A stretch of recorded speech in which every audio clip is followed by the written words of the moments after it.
no,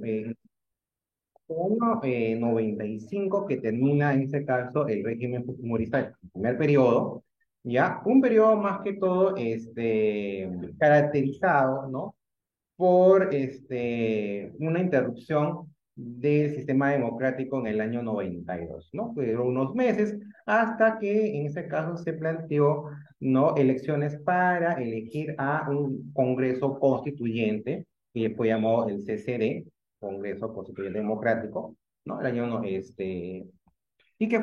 que una vez que fue elegido, desarrollaron, en este caso, lo que hoy es la Constitución, la última, del año 93. ¿Ok? Bien. Ahora, eh, o sea, ya una vez pasado, en este caso, ya establecía la nueva Constitución, ¿ok?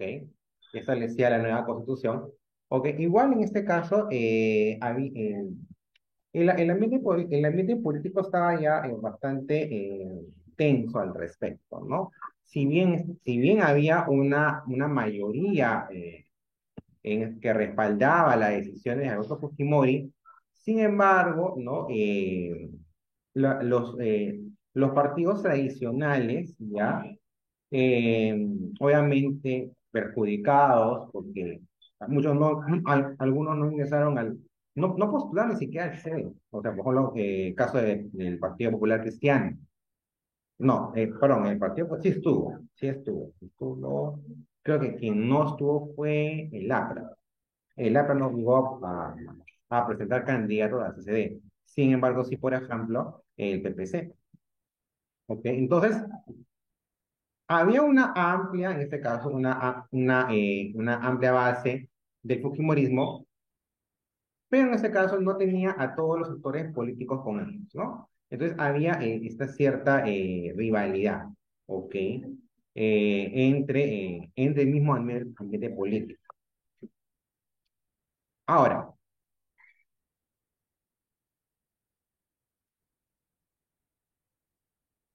de esta manera es como llegamos a las elecciones del 95, donde en ese caso se sentía en el ambiente este amplio respaldo. Entonces, era muy difícil, era muy difícil poder en este caso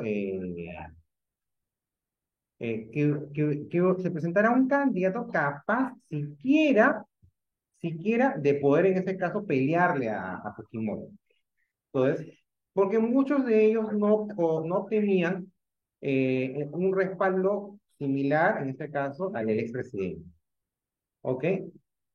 Entonces, parecía más bien, ¿no? Que muchos los políticos solamente aspiraban a conseguir un cargo, un curul, sin, en este caso, ningún interés en la acción partidaria. Entonces, este divisionismo, ¿no? Dio una imagen de caos y de retorno al pasado, ¿no? Que pues esto enervaba a la población. O sea, obviamente que sí, si alguna eh, de los lemas que podía usar Fujimori en ese momento era justamente aprovechar ese divisionismo de la fuerza política de ese entonces, ¿ok? Entonces podía usarlo a su favor, ¿sí? No, ustedes quieren volver a confiar en ellos, bueno, si lo van a hacer, tienen que en este caso asumir que con ellos van a volver al caos que yo los saqué. Después que es por eso que mucha gente tenía ese cierto respaldo, ¿no? Porque sentían que había un cambio. O sea, ahora podemos en este caso debatir si es que el cambio realmente fue efectivo o no fue efectivo, si era real o no era real. Pero aparentemente, y como se presentaba en los medios de comunicación, o sea, sí se trascendía un cambio entre las acciones políticas de los años 80 hasta inicio del 90, con, en este caso, eh, con, en el, con el accionar fujimorista. Ahora, tampoco eso quiere decir que el accionar fujimorista haya sido el mejor de todos, ¿ah? Por si acaso. Fue distinto, que es otra cosa. ¿Ya? Entonces, la narrativa que se presentaba en los medios de comunicación era de un Fujimori más victorioso. le favorecía no solamente el recuerdo de las exitosas luchas antisubversivas, sino también, en este caso, el fin de una elevada inflación, así como el inmenso apoyo, ¿no? De la mayoría de los medios de comunicación masiva. Ahora, este apoyo en muchos casos fue, o sea, era sincero, es decir, había de parte de los medios de comunicación una inclinación hacia a apoyar el régimen fujimorista, y en otros casos era más que todo a través de, de dádivas, mejor dicho, otorgadas por Vladimiro Montesinos, que al final del régimen se pudo corroborar a través de un Vladi video que salió en el año 2000, ¿no? Que más bien era la confirmación de algo que era un secreto a voces. O sea, en el ambiente se decía, ¿no? De que este apoyo de los medios de comunicación no era un apoyo desinteresado, era un apoyo, en este caso, comprado. Pero no había o no existía esa corroboración, no había esa prueba. La prueba fue el Vladivideo, es por eso que cae el régimen. O sea, cuando Fujimori termina su segundo mandato, como lo vamos a ver, termina dentro, en este caso, o muy cuestionado y criticado, ¿ok? Además golpeado por las crisis del año 98. Entonces, pierde ese respaldo político que lo tuvo en el año 95. Y peor aún, con la de video, hace que simplemente toda esa estructura termine de caer. Pero nos estamos adelantando. ¿Ok? Ahora, en sí, ¿cómo fueron las elecciones del 95? Un sector de la oposición de ese entonces se unió en torno a la figura del secretario general de la ONU, o del ex secretario general de la ONU, de la Organización de Naciones Unidas, el embajador Javier Pérez de Cuellar. Llegado al país, este fundó un frente político llamado Unión por el Perú, más conocido por sus siglas UPT, para lanzar su candidatura a la presidencia. En el caso de Fujimori, como les decía en la introducción, su discurso se centró en soluciones técnicas para él, ¿no? Contrastando, en ese caso, con el peligro de un retorno al caos, si en caso no era reelecto. Mientras que Pérez de Cuellar era más doctrinario y poco efectivo, llegando a afirmar que representó la gobernabilidad en democracia. O sea, o sea, este lema que saca el autor, ¿ya? Nos da a entender de que era un discurso poco realista, poco convincente, ¿no? O sea, si le hablas a la gente de gobernabilidad en democracia, o sea, no lo siente como algo efectivo, o sea, no, o sea, ¿y eso en qué se traduce? Entonces, no me estás dando algo eh, que de repente con Fujimori sí lo puedo tener. O sea, estoy analizando el pensamiento del elector, y ya como les decía en sesiones anteriores. No juzguemos con el periódico de ayer, ¿ya? Porque muchos pueden decir, pero ¿cómo pudieron votar por Alan García? ¿Cómo pudieron votar por...? Es que uno tiene que entender la situación del momento, ¿ya? Muchas veces, y eso es ¿no? Se dice que el pueblo no suele votar. No, vota con lo que tiene. No es que no sepa, vota con lo que hay, con lo que le permiten, con lo que el sistema electoral le permite. O sea, ¿no? Porque si no, si hubiera otras opciones, se votaría por otras opciones, pero fueron las que en ese momento se presentaron. Entonces, para el lector promedio, para el ciudadano promedio, ¿ya? Entonces, tenemos un candidato que, con una narrativa fuerte en medio de comunicación, de que solucionó el caos, con otro candidato que me ofrece eh, unas frases bonitas, ¿no? Pero poco realistas. Entonces, es por eso que en ese caso se consolida una base en este caso sólida a favor de Fujimori. ¿Ok? Ahora, también esto es muy cierto que muchos medios de comunicación contribuyeron a ello ocultando, ¿no? Casos de corrupción de Fujimori mismo, ¿no? Por ejemplo, denuncias sobre, el caso más, uno de los casos más visibles que poco fue, en este caso, atendido en ese tiempo, las privatizaciones. Se vendieron prácticamente a precio muy bajo, sospechosamente, ¿no? Entonces, se andó muy poco en ello. Entonces, si las personas no tenían esa idea, ¿cómo, o sea, cómo pueden ellos pueden descubrir que Fujimori no era el candidato que le pintaban? Ahora, acá hay un elemento que no está aquí en la lectura, pero sí entra en la jugada, que es la publicidad estatal. ¿Eso qué significa, profesor? De que los medios de comunicación reciben del Estado dinero por promociones publicitarias, ya sea de distintos eventos del Estado, desde vacunación, ¿no? Hasta de repente informar ciertos logros, ¿ok? O sea, todo tipo de publicidad estatal. Y la publicidad estatal es grandísima. Entonces, si yo, siendo el Estado, te doy, no sé, pues, en ese tiempo te puedo dar 100 millones de soles, tu medio de comunicación no apoyarás ese régimen.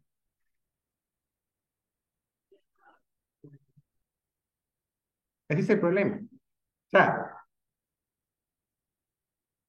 entonces, ¿por qué o sea, vos le decías, los medios de comunicación, pues, entonces, no era un apoyo desinteresado, sino era un apoyo obviamente, con asidero. Y eso o se dio hasta antes de este último régimen. ¿Por qué ahora la viralidad de los medios de comunicación ahora con el actual presidente? Porque se cortó eso. Podemos decir, sí, pero también no es un buen presidente. Está bien, te lo puedo dar, pero también es el escaso dinero que se le da ahora a los medios de comunicación por publicidad estatal. Entonces, eso también entra en la ecuación y entró aquí en el gobierno de Fujimori. Es por eso que los medios de comunicación ocultaban o simplemente no informaban sobre los casos que ya se iban denunciando, por ejemplo, eh,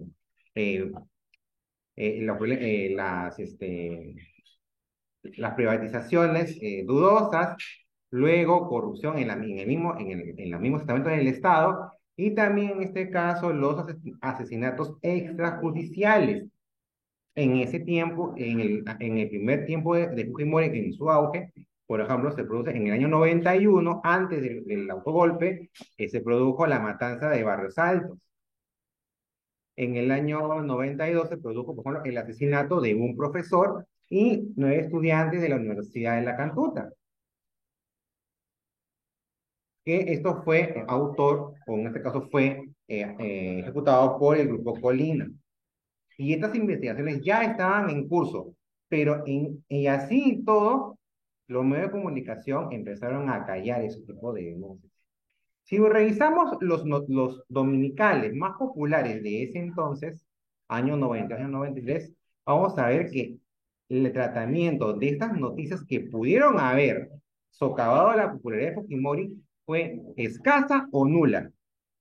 Entonces, un elector desinformado con una narrativa en donde vanaglorian a Fujimori, entonces, ¿por qué creen que al final el resultado fue 64% Fujimori, 22% Pérez de Cuellar?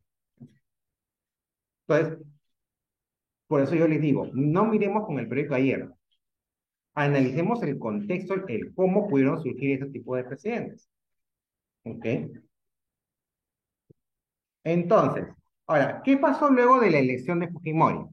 Eh, para ese entonces ya él, además de llegar a la presidencia con una abrumadora mayoría, eso también se tradujo en un Congreso que mayoritariamente fue fujimorista. ¿Ok? El poder que se ejerció a través del Servicio Nacional de Inteligencia, más conocido como el SIN, a cargo de Vladimiro Montesinos, operó diversas estrategias para poder en este caso atacar a sus opositores. Entre estos tenemos los llamados o la llamada prensa chicha, que eran diarios de 50 céntimos con contenido, en este caso, dirigido para el sector, para un sector popular, pero con un lenguaje procaz, vulgar, ¿no? Además de operativos psicosociales y el control de ciertos medios de comunicación. Para este periodo, por ejemplo, ya Ramiro Montesinos lo que hacía era que se reunía en la salita del zinc con directivos de los canales, de los medios de comunicación, muchos de ellos, y empezó a darles sobres. Y todo eso fue debidamente registrado. Entonces, controlas a la prensa, entonces puedes controlar la narrativa y de esa manera también la visibilidad de el candidato, porque posteriormente la constitución que él terminó de redactar, bueno, no la redactó, sino lo redactaron sus seguidores, permitía una reelección inmediata, que fue la del 95. Pero en este caso, para poderse volver a reelegir, ¿no? Estructuraron toda una teoría que se llamó la interpretación auténtica, que lo vamos a ver después.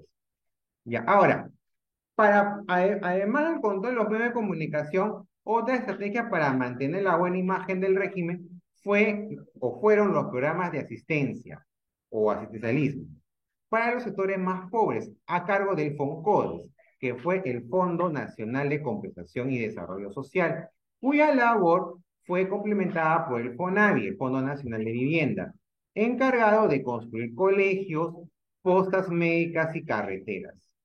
El COFOPRI, que fue el organismo de formalización de la propiedad informal, y el PRONAA, el Programa Nacional de Asistencia Alimentaria para la distribución de raciones alimenticias. Es decir, se estructuró organismos del Estado para, en este caso, desarrollar obras menores con las cuales podría servir para una eventual candidatura. Porque obviamente uno de los lemas después en el año 2000 de Fujimori fue un día un colegio, un día un hospital.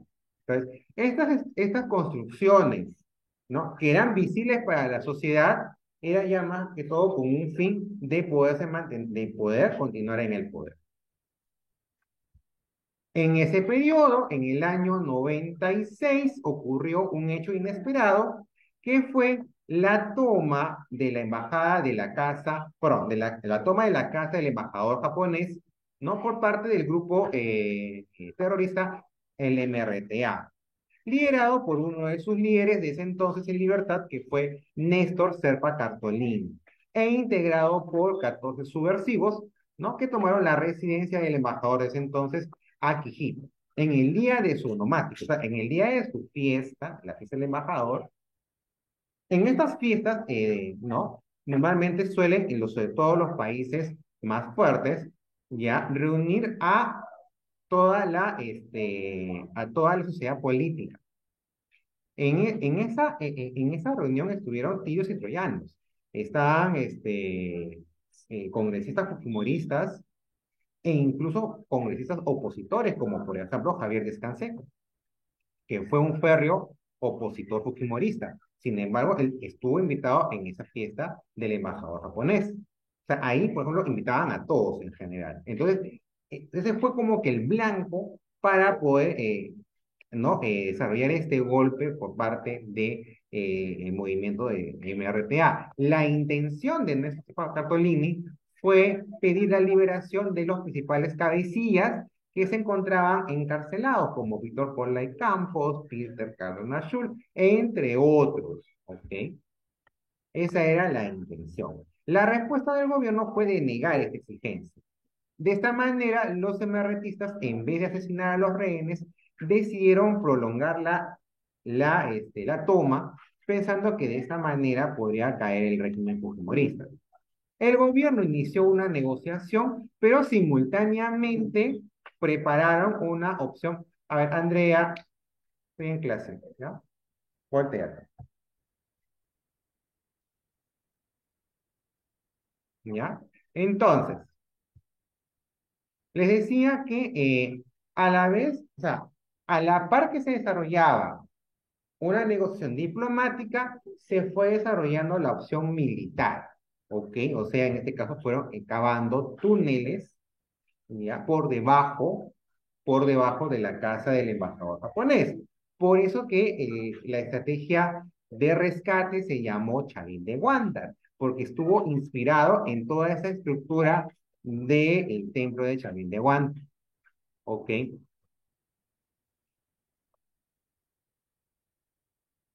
Ahora, había mucho escepticismo sobre esta medida militar, ya que mucha gente no estaba tan segura que el ejército pudiera, en este caso, lograr con éxito llevar a cabo ese operativo. Recordemos, de repente no lo he mencionado mucho, pero en este caso, en el 95 se llevó a cabo la guerra del Cenepa contra Ecuador.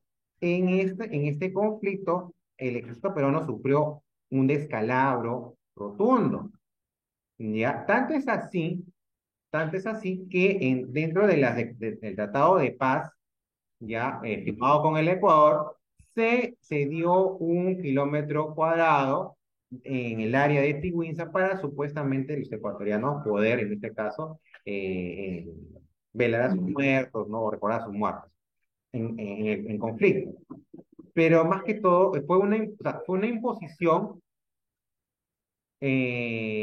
a consecuencia, más que todo, de una estrategia o sea, una estrategia victoriosa de parte del Ecuador.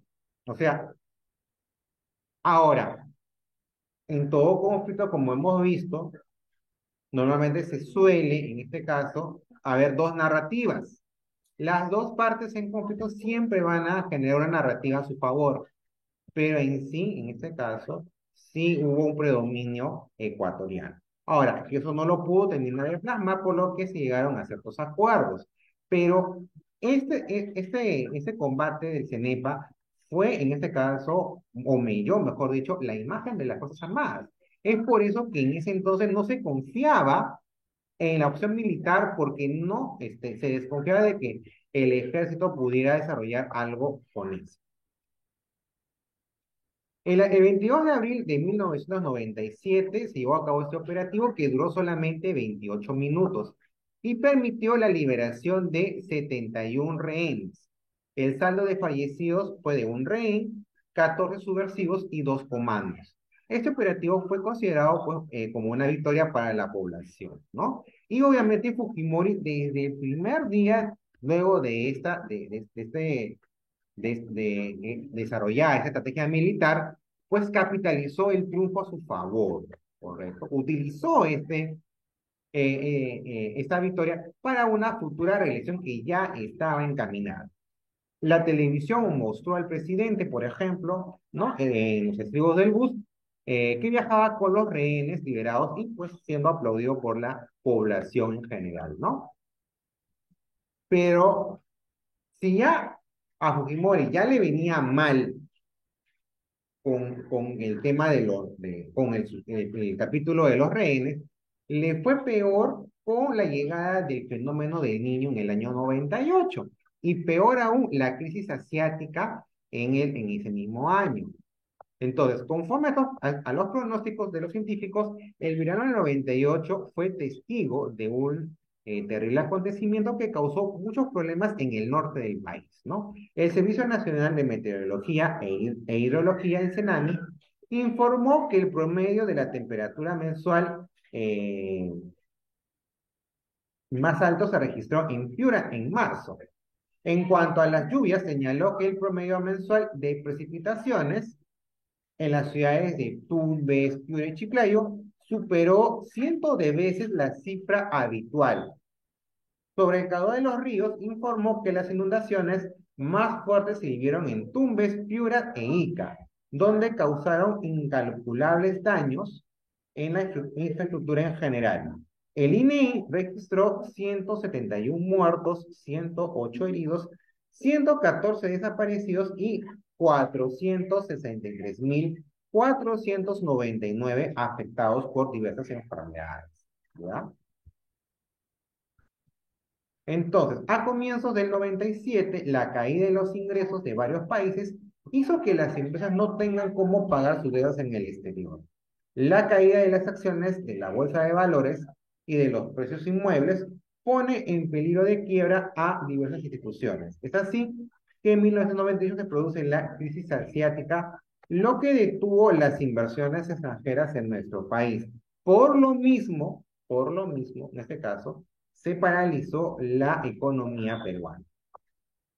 En ese mismo año, o en el año 99, con Chile, se firmó el acta de ejecución del Tratado de 1929, con lo que se ponía fin, en todo caso, o no se ponía fin del todo, sino en este caso, los límites terrestres, más no el marítimo. El marítimo recién se termina por deliberar en el año 2006, ¿no? Con la sentencia de la Corte de la Haya. Ahora, en ese periodo se desarrolló lo que les informé, la ley de interpretación auténtica. ¿Qué significa esta ley?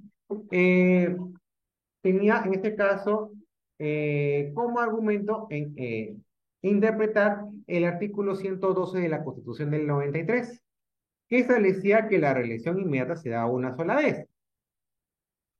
Si fuera así, ¿no? Fujimori ya habría tenido su derecho a reelección en el año 95 y no en el 2000. ¿Ya? Entonces, pero para los congresistas de esa época, la ley de interpretación auténtica no era así. ¿Ya? Entonces, para ellos, por haberse interrumpido el ejercicio democrático en el 92, Fujimori recién tiene su primer gobierno en el año 95. Y entonces, como tuvo su primer gobierno en el 95, en el 2000 le correspondería esa reelección inmediata.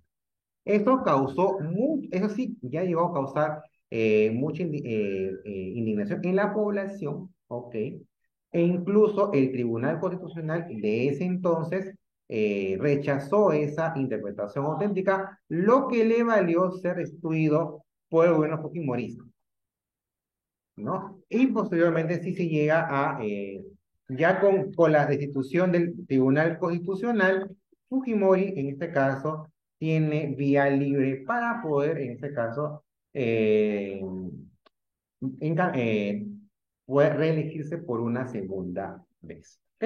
Entonces, hasta aquí lo que corresponde a este periodo 95-2000. Ya estamos en un receso de 5 minutos y posteriormente continuamos para el repaso respectivo.